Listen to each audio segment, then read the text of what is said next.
Hi guys, welcome back to my channel. I'm Nurin Lira. Dan hari ni aku ada satu kasut yang korang nantikan aku untuk unbox dekat YouTube.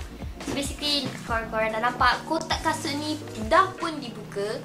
So tak apa, kita buka balik, tak ada masalah.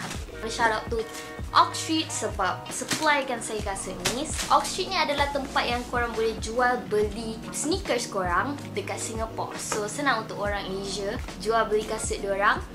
Dan sekarang ni, jom kita tengok. Kotak pun simple je kali ni.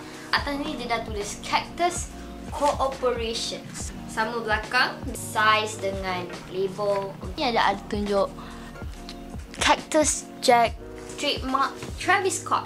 So, kita buka, okay? Tada! Stiker OxStreet. Okay.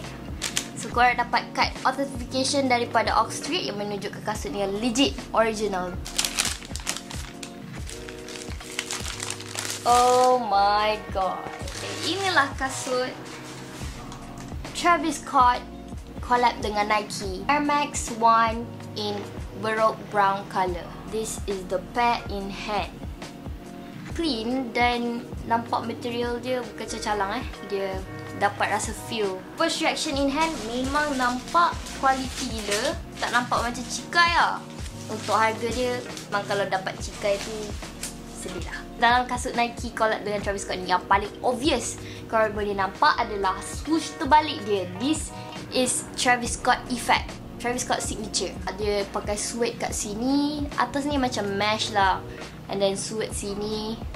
Tang dia adalah leather. Akan dapat satu extra lace berwarna coklat. And dekat atas kasut ni dah ada warna merah dah. Kalau korang tengok belakang kasut ni ada macam seakan-akan macam flag lah yang tulis Cactus Jack, Travis Scott punya trademark punya nama. Obvious lah detailing dia dekat dia punya swoosh ni macam dia ada mungkin like macam beads macam tu. So macam bila dia jahit-jahit macam dia bagi texture dekat Nike swoosh ni. So dia menampakkan macam dia timbul sikit dan ada texture lah. Dekat tempat yang supposedly ada air bubble ni, dia colour sekali, warna macam dia colour midsole dia. Bawah ni ada tulis Cactus Cooperation. And then korang ada nampak macam design macam trails of trees. Itu dia macam add a little bit of a cool effects lah to it. Itu saja apa yang saya boleh concludekan dengan kasut Travis Scott Air Max 1 ni. For me, it is a must cop. Thank you guys for watching. Lepas ni kita tengok on feet detail kasut ni. Trapping like the narco. Got dope like Pablo.